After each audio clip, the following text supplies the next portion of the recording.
देखो जी, सुबह सुबह आ गए, ठीक है। और सुबह सुबह हमारी एनर्जी थोड़ी होती है डाउन, ठीक है। जब तक मैं अपनी एनर्जी अप करता हूँ, आप एक काम करो, आप लोग चाय वाय लेके बैठ जाओ। ये रेसिपी जो है बड़े टाइम से हमारी फैमिली की फरमाइश थी कि रणवीर यार ये बनाओ, ये तुम बड़ी अच्छी बनाते हो सुबह सुबह उठ के। तो आज मैं सुबह सुबह भी उठा हूँ और वो रेसिपी बनाने वाला हूँ, एकदम आलू पूड़ी वाली आलू की सब्ज़ी और साथ में परोंठे। Welcome to Brar family breakfast. और मैं ज़रा चार्ज होके आता हूँ, आप भी ज़रा चार्ज होके आओ। Rolling and action.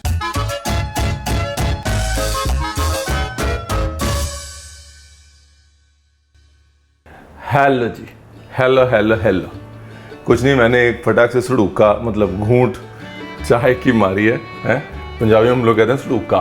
तो ये जो है ना सब्जी, ये बड़ी सिंपल है, कुकर में बन जाती है, फटाफट से बन जाती है। सुबह सुबह जब टाइम नहीं होता ना, तो ये सब्जी बनाना बड़ा आसान है। मेरे लिए तो ये लेज़ी शॉर्टकट था। अब घर वालों को इतना पसंद आया, उन्होंने बोला रणवीर ये तो दिखानी चाहिए तेरे को यार।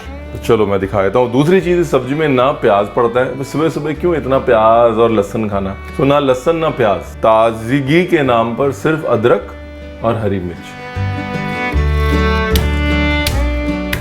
सिर्फ नमक डाला है मैंने इसमें। हाँ, और अदरक में कंजूसी नहीं करनी, क्योंकि फिर अदरक ही तो है इसमें, और है क्या। अदरक मैंने कितना डाला अगर मैं आपको बताऊं, मेरे पास हैं 6 से 7 मीडियम साइज आलू, उसमें मैंने डाल दिया है 2 इंच पीस अदरक का। देखिए, अगर कुछ भी नहीं है ना, मैं तो ये कहता हूँ अगर आप हॉस्टल में भी रहते हैं तो एक हमाम दस्ता लेके रख लीजिए, 80% आपका जो काम है वो यहीं हो जाएगा। और फिर क्या है ना, ये कुकर की रेसिपी है तो बनती भी बहुत जल्दी है। मेरे जैसा जो सुबह सुबह इंसान लेट उठता है, उसको जब बोले आधा नाश्ता बनाओ, अगर उसके पास कुकर ना हो फिर तो काम नहीं होता जी। ये मम्मा की नाइफ है, इससे थोड़ी मेहनत ज़्यादा लग रही है इसमें। मम्मा बोलेगी देख फिर मेरी नाइफ की बेइज्जती करता है, तो हमेशा आके ना मेरी बेइज्जती करता है। देखो जी, सामान इतना ही चाहिए इसमें। अब आ जाते हैं आलूओं पे। और आलू जो है वो पील नहीं भी करने हैं तो मत करिए, अगर करने हैं तो कर लीजिए। मैं जब छोटे वाले आलू लेता हूँ तो ऐसे ही डाल देता हूँ बगैर पील किए हुए। अगर बड़े आलू हैं तो आप चाहे तो पील कर सकते हैं, जैसे हम पील करेंगे ही करेंगे, ठीक है जी। जब हम छोटे होते थे तो बीजी जो आलू लेने जाते थे तो हम बोलते थे बीजी बड़े बड़े लो। बीजी कहते थे पुत्र अगर ख़राब हुआ तो नुकसान भी ज़्यादा होगा ना, इसलिए बीजी मीडियम आलू, मीडियम प्याज उठाते थे। हम लोग को लगता था यार बड़े बड़े आलू ले लें, जल्दी जल्दी छिल जाएंगे, मेहनत बचेगी। आज भी जो बचे खुचे आलू हैं एक्चुअली, देखो जी पीछे वो झाड़ू लग रहा है, ठीक है। तो सुबह सुबह सोसाइटी में ऐसा होता है, तो प्लीज़ जो आवाज़ है वो आ रही है थोड़ी बहुत खटर खटर, प्लीज़ डील विद इट, है ना। पर ये होटल मैनेजमेंट के स्टूडेंट्स गलत चीज़ मत सीखना है। पता लगा वापस गए कॉलेज रणवीर का वीडियो देख के और बोला सर वो चॉपिंग बोर्ड में तो नहीं काटेंगे हम, शेफ़ रणवीर ने बोला है कि हाथ में काटने का अपना स्वाद है। ऐसा नहीं करना। वैसे भी 80-90% कॉलेज के प्रिंसिपल जानते हैं मेरे को, फोन आ जाएगा कि सर आप क्या सिखा रहे हो। दूसरा ना, इसमें अगर बड़े छोटे हों आलू तो चलता है? ऐसा नहीं है कि सारे आलू एक साइज़ के होने चाहिए, क्योंकि जो छोटे हैं ना वो फिर घुलेंगे, घुल के ग्रेवी को गाढ़ा करेंगे, और कुछ तो है नहीं इसमें, ठीक है जी। प्रोग्राम करते हैं शुरू। आ जाइए कुकर की तरफ।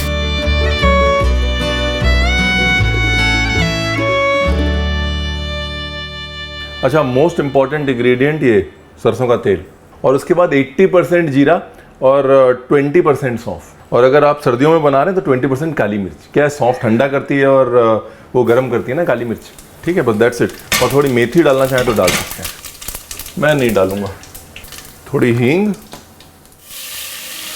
और ज़्यादा समय बर्बाद किए बगैर तुरंत के तुरंत डाल देना है।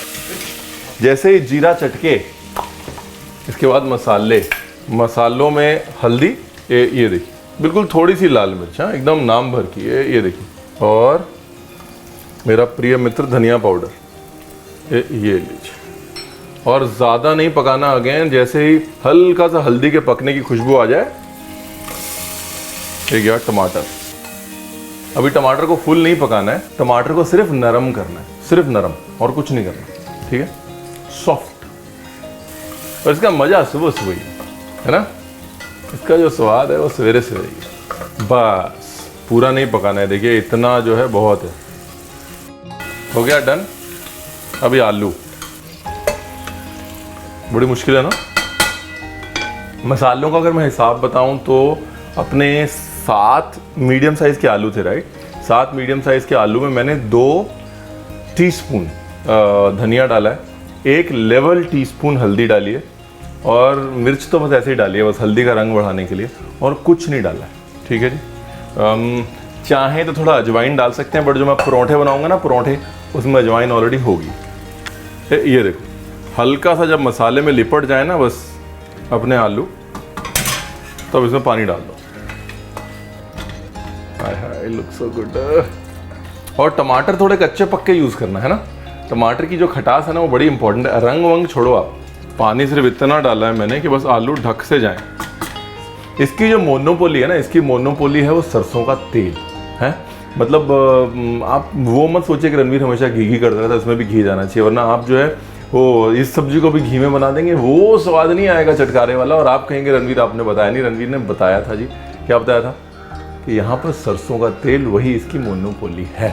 जहाँ पर भी आपको अदरक और हरी मिर्च का स्वाद बढ़ाना है और प्याज नहीं डालना है, वहाँ पर सरसों के तेल की शार्पनेस आपको चाहिए ही चाहिए। वहाँ पर घी काम नहीं करेगा। घी हम डालेंगे सिर्फ लास्ट में चूंड का सा, मतलब थोड़ी सी चुटकी सी लास्ट में डालेंगे, बस आधा चम्मच। अभी क्या करना है, परोठे भी बना लेते हैं ना।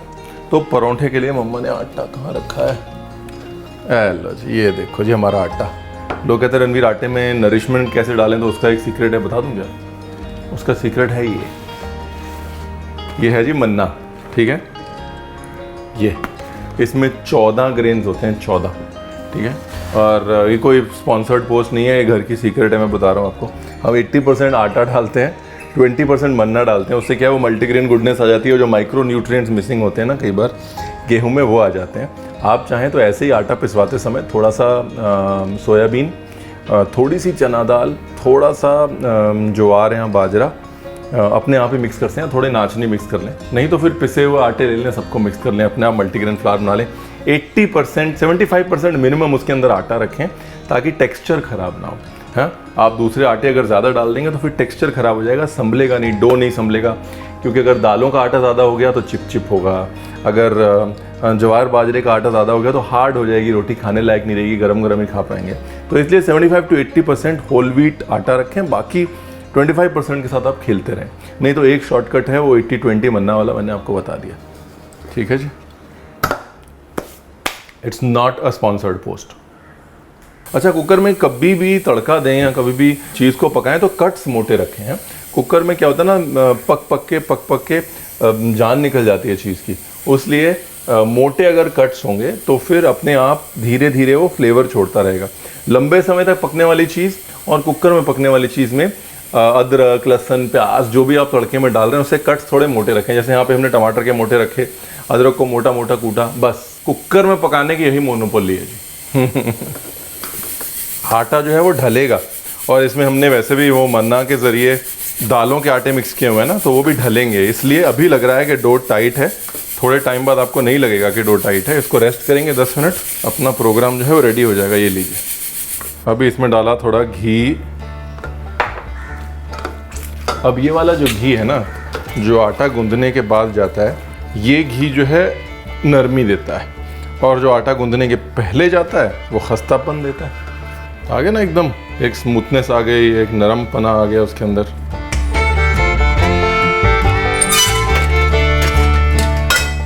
अभी आलू की सिचुएशन पोजीशन देखना, ये देखिए आलू जो है गल गया है लेकिन घुला नहीं। अब आलू को मैं चला के थोड़ा घोलूंगा, और ये वाला पार्ट भी बहुत इंपॉर्टेंट है, क्योंकि जो ग्रेवी है इसको गाढ़ा हमने आलू से ही करना है ना, प्याज व्याज तो हमने डाला नहीं है। ये देखिए ग्रेवी भी गाढ़ी हो गई, और ये बिल्कुल थोड़ा सा घी, बस नाइस, ये देखो हो गई ना गाढ़ी। अच्छा, दूसरा ना, इसकी जो मोनोपोली है, इसका जो मज़ा है वो तब है जब आप इसको ज़्यादा गर्म ना खाएं। हाँ, रूम टेम्परेचर पे या रूम टेम्परेचर से थोड़ा सा गर्म खाएं। बहुत ज़्यादा गरम ये सब्जी खाएंगे ना तो आपको स्वाद नहीं आएगा। इसका मज़ा वही है, पकाइए, पका के थोड़ा छोड़ दीजिए 15-20 मिनट, फ्लेवर्स और मैच्योर होंगे, हल्का सा तेल ऊपर आएगा, तब इसका मज़ा है। नहीं मतलब बनाने का सलीका सिखाने के साथ खाने का सलीका सिखाना भी ज़रूरी है। नहीं, देखिए जो एक शॉर्टकट मैं आपको बता रहा हूँ, ज़िंदगी भर याद रखिएगा।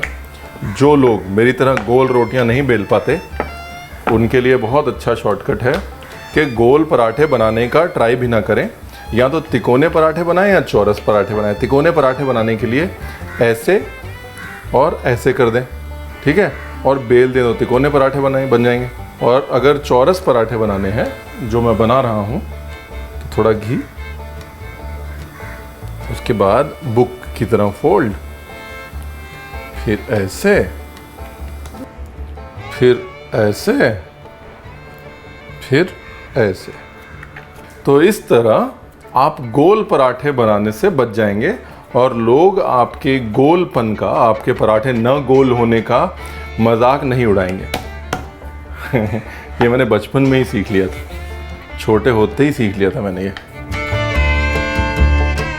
ये देखो जी, इस तरह हमारे जैसे गरीबों ने पूरी ज़िंदगी अपनी इज्जत बचाई है।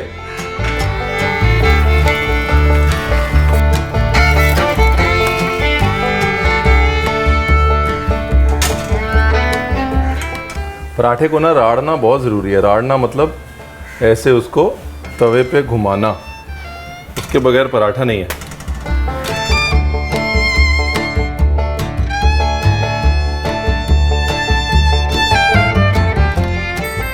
ये जो घंटी बज रही है ना, ईशान का दोस्त जो है वो घंटी के रास्ते ईशान को बुला रहा है कि भैया सुबह सुबह का टाइम है, साइकिलिंग का समय हो गया, किधर हो।